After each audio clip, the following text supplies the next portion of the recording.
આ છે રુચાબેન ભટ્ટ. કંઈક નવું શીખવાની, પ્રકૃતિ અને બાળપણથી નૃત્ય એમના હૃદયમાં વસી ગયેલું. પોતાના અભ્યાસની સાથે સાથે એમણે નૃત્યકળા પ્રત્યે અને કર્ણાટક સંગીત તેઓ શીખ્યા. અનેક વિદ્યાર્થીનીઓને તેઓ ઉત્સાહભેર ભરતનાટ્યમ શીખવે છે.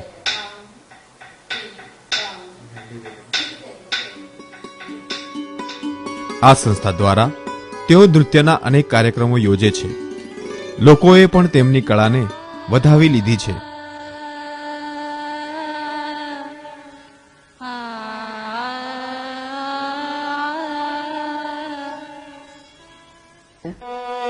નવા યુગને જુઓ, જમાનો બદલાયો.